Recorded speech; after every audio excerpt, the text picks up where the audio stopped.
Hello and welcome to another gameplay review on the Virkayu gameplay channel, and in this one we have BEL'VETH because it has been a while and Demex, the player here, rank 1 EU West BEL'VETH gamer, has decided to enter my Discord once more and say, when's the next BEL'VETH video? So we're gonna put him in the spotlight, although it's a good spotlight this time, and show you how to play this champion in Season 13. Obviously, you can go ahead and he will most likely comment below this, upvote that comment, and that's his channel. You can go watch all the BEL'VETH content you will need in terms of tips, tricks, 1v9s, cringe, invades, cheese, all kinds of off-meta builds, everything. But it took me a while to find regular BEL'VETH content this season because it just got more stumper. I mean, can you go Gus Walker Hatchling? Yes. You can do said things. Can you do a regular 3-camp gank? Yes. Can you full clear? Yes. Can you 5-camp? Yes. Can you 4-camp?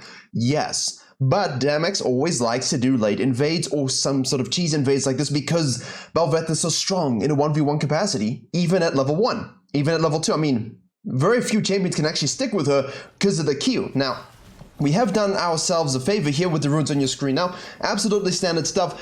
I mean, I know we've run the cosmic and the booties quite often, but you know, still the treasure hunter snowballing capacity here is just too good. You know, when you've got eyeball and treasure hunter as a general rune set on snowballing champions, it's so beautiful, and it allows you to get itemization spikes such that no one can handle you in any capacity, and that's what we want to do now. My live companions GG guides, including BEL'VETH, have all been freshly updated for Season 13, so don't forget to head on over to that link in the description as well, including Demex's build, which will of course be in there as well. I try to flesh out all the builds as possible. Now, we have done the red raptors here.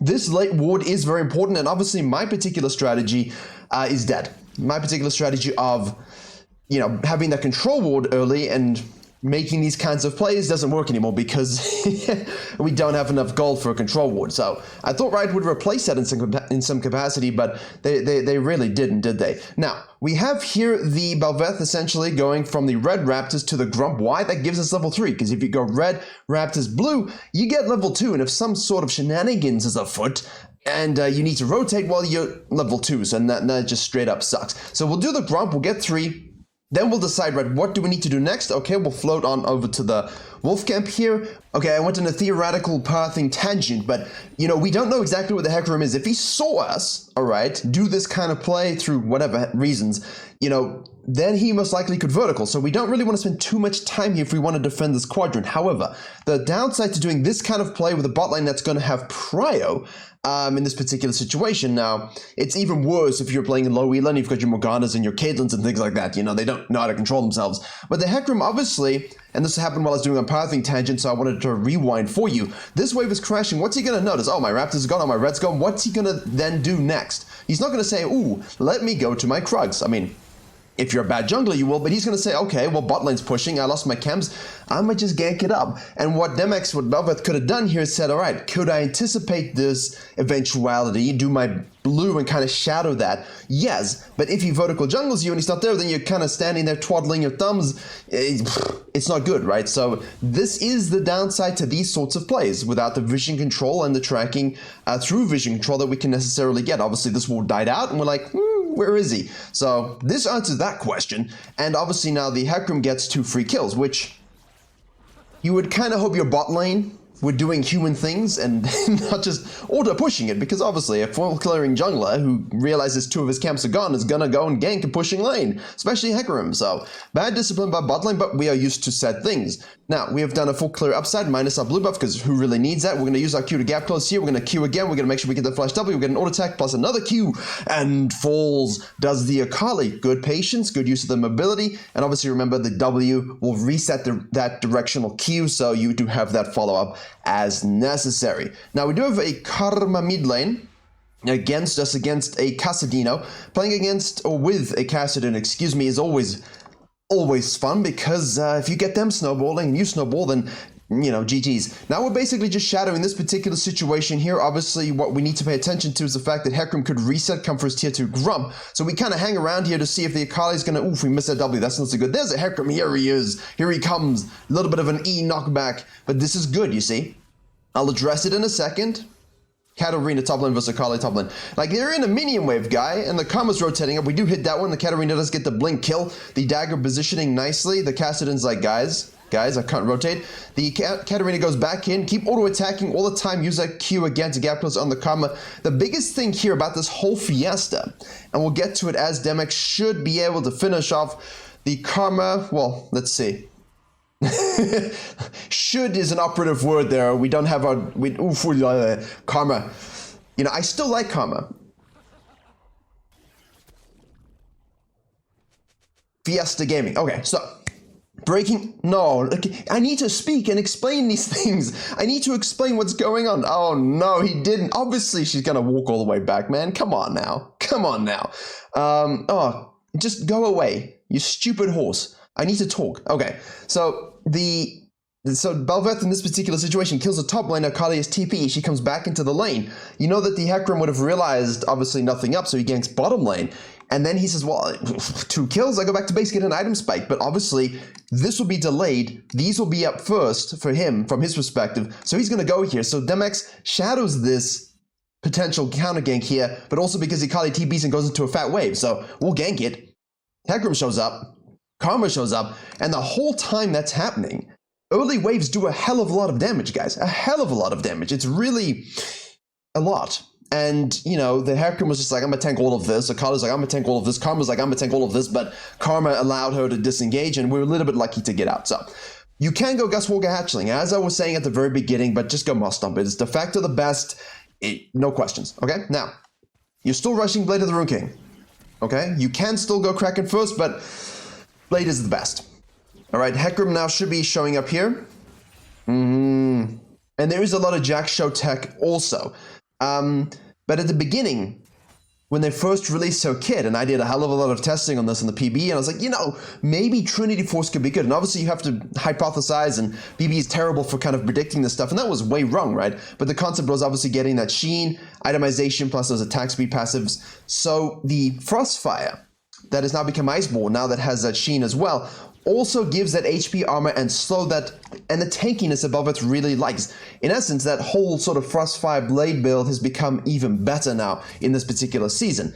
Additionally, we can also go full fighter after that, alright? Or you can go into things a bit more tanky in nature. I have seen more your Jack Show Sunfire Blade of the Rune Kings, but for this particular game, we are going his build, which is the Conqueror stacking Blade of the Rune King rushing Iceborne Gauntlet secondarying itemization spike. Now the Jack Show is one you can go as well, but obviously stickiness I think is such an important facet of this champion as well. I mean, we have so much mobility, why not just make it infinite, because they can never escape us, right? So from this we lose our Raptors, we do our blue side quadrant, we go mid lane, we get the double E from the Hecarim there, we dash to make the E move in such a way that they will always gonna get sucked and vortexed to death. We'll kill the Nautilus as well. We'll pick up our passive, getting some healings and true damage to anyone in the vicinity. He's basing on a ward, which is stupid. Always go to like a corner, right, and make sure you base there. And from this, we take the objective. So, excellent read from the late invade. There's a pro and con to that, and you're trusting your bot lane to not be bots, but hey, sometimes it happens. What can we do from this, and how does our tracking for the second rotation matter? It does, as you can see. The Hecarim base came topside, we made plays, we got even more fed. We take what quadrants are available, we gank, we float in the river with our support from the prior we created, and then we gank bot lane. Take an objective, and now we can back to base. The Hecarim now is down 11 CS, he's 2-on-1, and that's not good for him. Like, he wants to be ahead there, and that's why those invades are so good, because not only do you deny, and this is what counter jungling is so damn good, like we're 21 treats, he's at 24. If we're going to go for Herald now, for example, and we can quickly take Raptors on our way to it, we will have 900 to my TS 600. That's a steal you can do. That's something you can control directly through your counter jungling, and these early invades just kind of get the ball rolling in that direction. Obviously, in this particular case, it is already snacked up. It's gone. The timing doesn't work out, but, you know, what if? Oh, he's unstoppable, so we basically just go straight through the BEL'VETH W, but it doesn't really matter. He will get pointed to death by the Wings of Fury from the E. We keep auto-attacking here, make sure you play around those cooldowns. We dash, we get rooted, it doesn't matter, we hit the W. We really want, oh, there we go, that was beautiful. Demex, oof, that was nice. Clutch mechanics, not looking at his ability cooldowns, knows exactly when it's going to be up, watches very closely, knows the auto-attacks repeatedly, get the Conqueror healings, avoiding that E from the Akali as much as possible, damage reduction into a slice, and I hit the microphone because that was, I mean, I don't like the champion in concept, you know, in terms of its this, but at the same time, when you're a good BEL'VETH, right? It's using your mobility, your damage reduction, and your W within perfect synergy of the flow of the fight. You can outplay any scenario, but you have to think and know your champion's cooldowns as well. Now remember, this is so damn strong, all right? This is so damn strong. Everything about this champion is strong, but you have to understand that right there. That scenario right there is critical. And the Blade of the Rune King proc plus the lifesteal there, plus the healing on the ultimate and the passive. Yeah, you saw, right? So that's beautifully done. Now from this, obviously, I'm okay losing a Herald, 100%. We floated all the way up. I was talking about something else in my brain I wanted to say, but it seems to have floated out in one ear and out the other, so we'll come back to it if the light bulb of genius ignites once more, but most likely it was something not genius and just mundane, but hey, it is what it is. We have a lot of cash money here, but again, this is our damage spike. Essentially, the Iceborne, the Iceborne gives us tankiness, stickiness, a little bit more damage from that Sheen, but at the same time, it's not, you know, at this point, our lifesteal and healing is enough that we don't really truly need to get it if another fight develops. We're quite strong at this point in time, but at the same time, you know, we want to make sure we're starting to get as strong as possible. Remember, the 5th of November, well, that was a while back. Death Stones can still work. Kraken Slayer, as I was talking about, can still work. This is still your de facto 1v9 carry build in the lower elos, the lower echelons. Once you start getting into high diamond, or even then, like, Kraken Slayer Blade's fine. But when you're getting start to Master Plus and things like that, the Jack Show and the Iceborne, you have enough damage and outplay ability with your mechanics and champion knowledge and lifesteal plus damage reduction to fight almost anybody. Make it so they can't kill you. Especially when you're lead.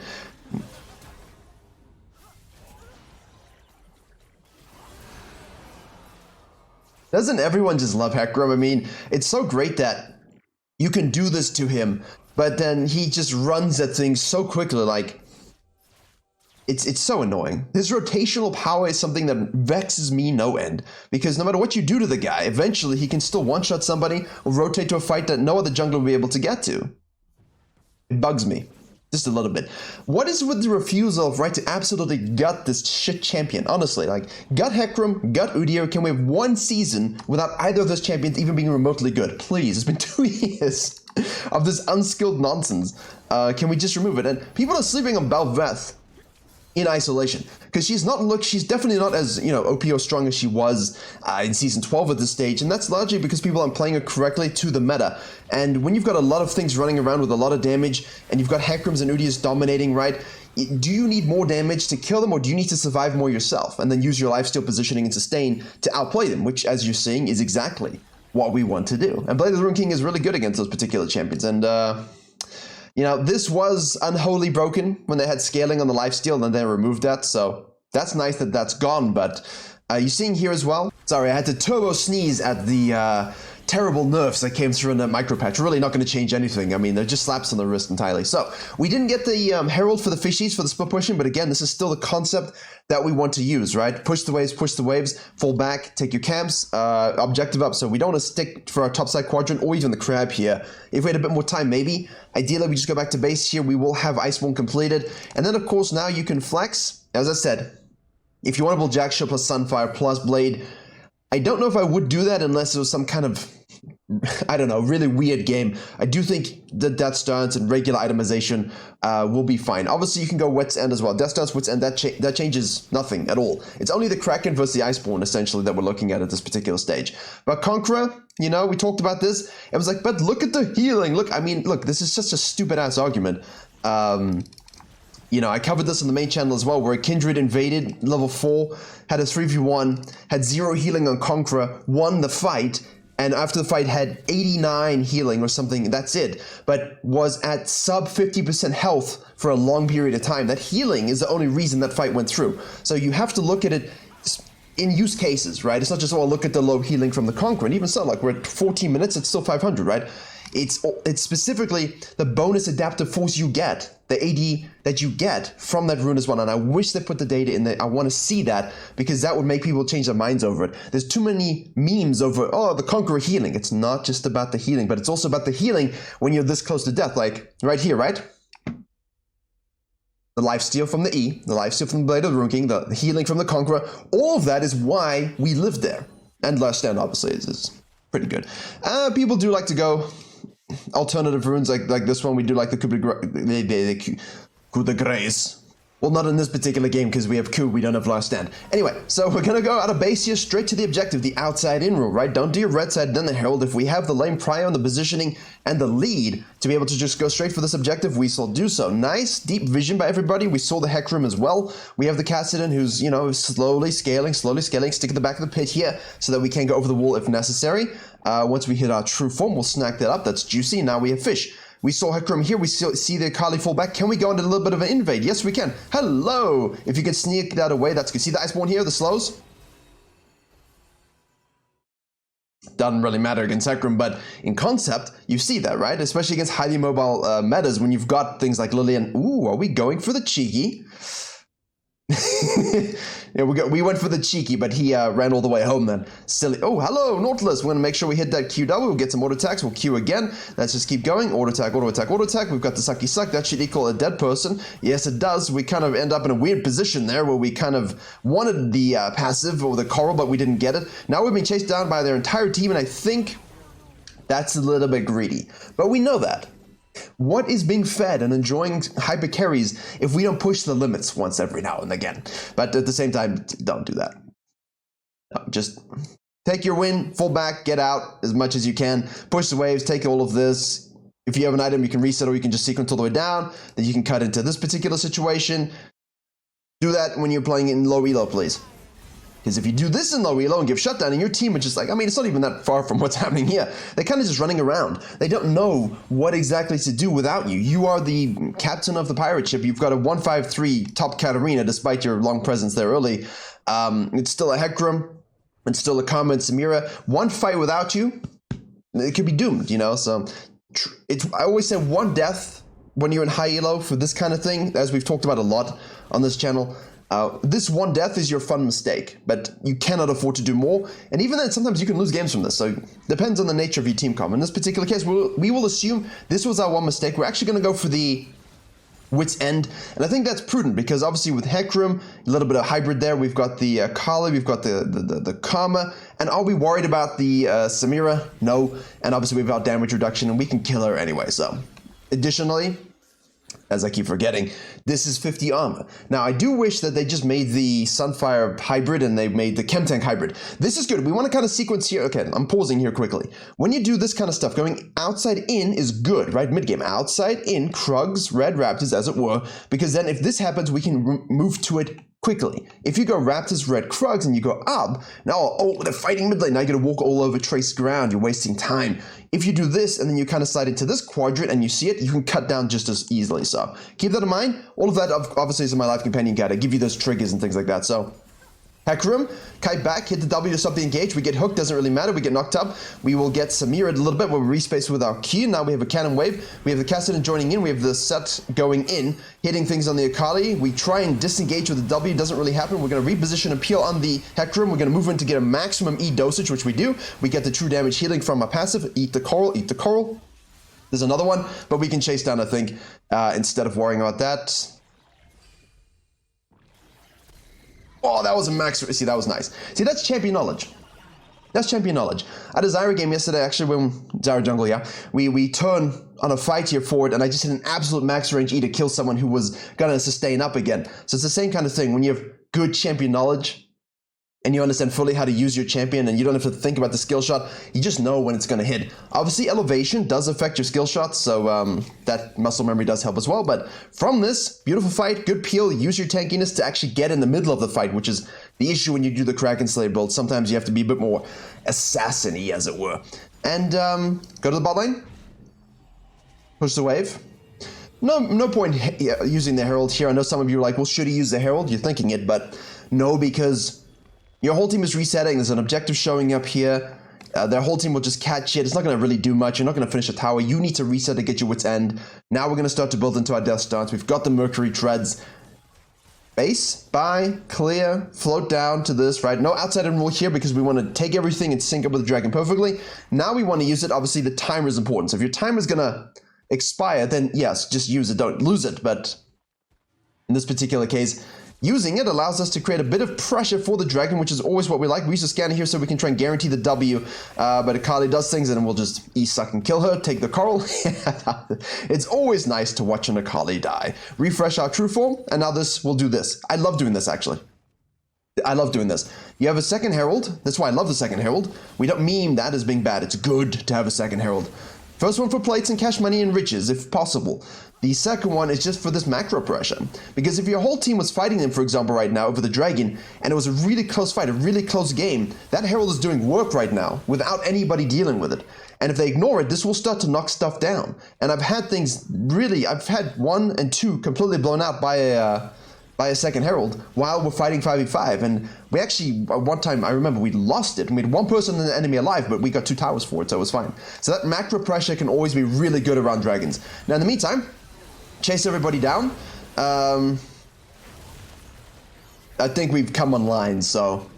live on the stacks are at 90 for those of you who can't see. Oh, look, see? You see this? Kaiser just joined in. Look at this. This is exactly what I'm talking about. When they get distracted, when you start pushing them around, that's it. That's huge, right? That's absolutely huge, because basically this will allow you to push up for maybe another tower. You gotta be careful here, though.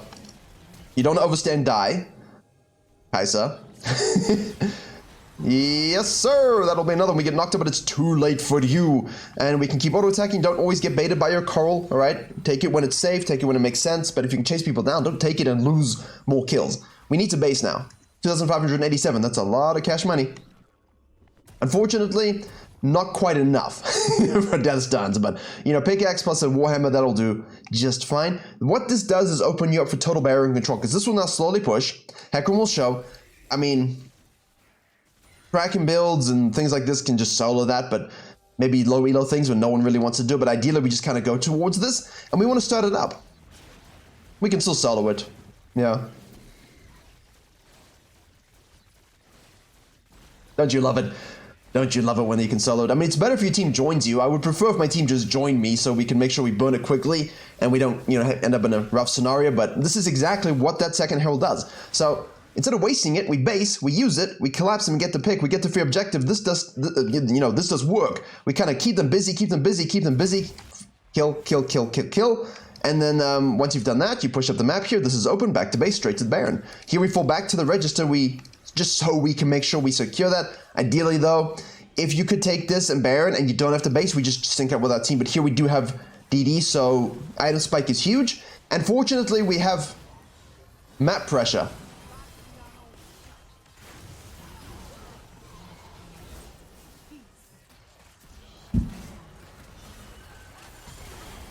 You can put the Kassadin in high-low, but you can't take the L9 out of the Kassadin, I think. And damn it, you can tell he's just like, I needed Death Stance. It's a huge itemization spike. Should he have stayed? Could he have said, yeah, you know, if you're in low Eli, I would recommend you to stay here because that fight you can control and win. But in high-low, we always want to be as strong as possible, right? Make sure we go and get that.